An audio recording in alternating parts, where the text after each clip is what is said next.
Hello, Roy.RealEstate here with Coldwell Banker Legacy in San Angelo. Today I want to talk to you about negotiating range.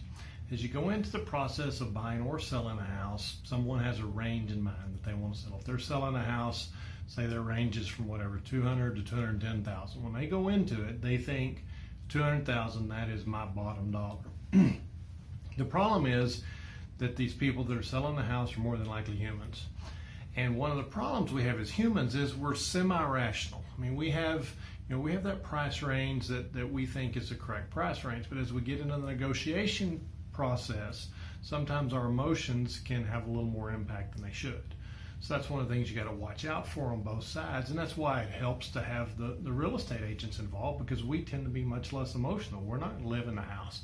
We still want to help make the deal happen if it's right for both people, but we're less likely to get emotional. So the simplest way to think of it is, you've got a range here. The seller has a range and the buyer has a range. And they both walk into the deal thinking, will these ranges fit together? And as you get through the process, it looks real simple. As long as there's overlap between the ranges, this should work. Anywhere in between those, this person's low and this person's high should be fine. And it works to a point. But then there's other issues that tend to complicate it. So a lot of times where you start off, and I talked about a little bit about this when I'm talking about lowball offers recently, is if you make a lowball offer, you may be willing to pay. The upper end of your range may be in their range, but yet you made such a low offer to begin with that they are not willing to negotiate. The emotionally, they got offended, they got whatever, and they're just not willing to work with you on it. The other thing you run into periodically is you get right at the bottom of that seller's range. The buyer and the seller just barely come together. And that sounds good. Okay, we've got a deal that's going to make both parties happy. But what can happen then is you get into the inspection process and you find things wrong with the house. And now you were right at that seller's bottom dollar, and then you come back and say, well, I need these things repaired before I'm going to buy the house. And those repairs are going to be whatever. It doesn't even have to be a lot of money. Sometimes $500 will make somebody say, no, I'm not going to do it. But it may be a substantial amount. Maybe it needs a new roof that's a couple $1,000s or whatever. There could be something like that. Maybe it's just other few odds and ends, random repairs that they don't think are reasonable. So when you push them right to their edge, sometimes that's difficult. And so again, because we do get emotions involved in this when theoretically we shouldn't, that's one of the things you got to watch out for in the process. Another thing that could happen is that seller's bottom dollar truly is their bottom dollar. You take an example of someone that bought a house 2 years ago, and they bought the house at a fair price, but now they have to turn around and sell it today for whatever reason. They've got a job transfer, say, and they have to sell the house. Well, after 2 years, you've paid almost no principal on your note. So if you bought the house for $200,000, you probably still owe $200,000, depending on how much you put down.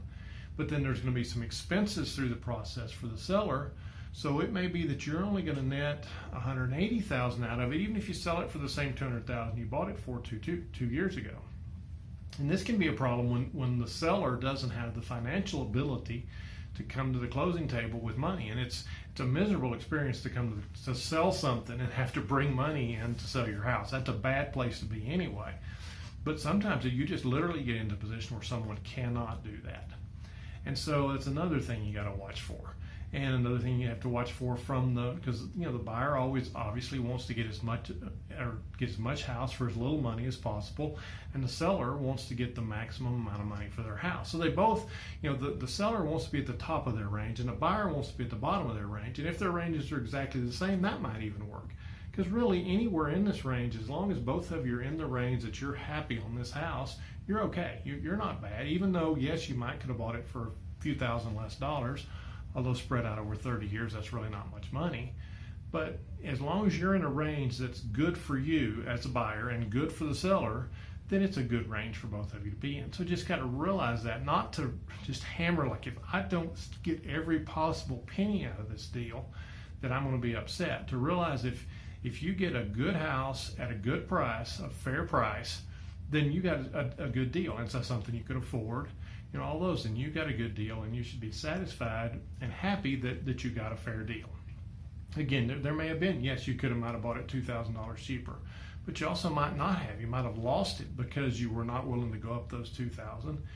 And if it's the house that's a good fit for you, then that's one of the things you have to consider. And as we talked about before, if depends on how you look at the house. If you know your military example, for example, that you're not going to be in it very long, a few years, 4 years, 5 years, whatever the number is, then you look at it a little bit differently than if you think, okay, this could be the house I'm going to live in for 20 years. It's more important for the house to fit you in one situation, and in one it's like somewhere between a home. It's a home, but it's a short-term home, and so the investment part of it is more important. So that affects the way you look at the decision. So there's lots of complicating factors. It's simply you got two people with differing needs, and they're trying to find the house that meets all of their needs in this price range that they can handle. You know, sometimes the sellers, you're right at their bottom, and you're right at the buyer's top, and that top may be, for the buyer, may be dictated by what they can afford to borrow. So if that's the case, then sometimes it doesn't matter that, yes, they may be willing to pay $210 for this house, but the mortgage company says we're only loaning them $200,000, and so that $200 becomes the limit, not the $210 that they would be willing to pay. They think they could make that payment, and that's their budget. But yet the mortgage company sets the limit that they can't go above. So anyway, lots of factors there in just making those negotiating ranges fit together. As we talked about before on the things that are negotiable, there's another handful of little things you can negotiate, warranties and different things like that can be some dollars or improvements and different things, non-realty items, the refrigerator or whatever. And all those can have an impact on how the deal works out. But basically that's it. Each person has their range. They have their range they think they have, and then they have their real range when it comes down to a true offer. And they're just you're trying to make sure those fit together so that both parties, the buyer and the seller, walk away feeling like they got a good deal. And that's what you want to happen in an ideal situation. So anyway, just a little more different way of looking at the whole process and the negotiating range. And if you've got any questions, give me a call. 325-268-0775. Roy.RealEstate. Thank you.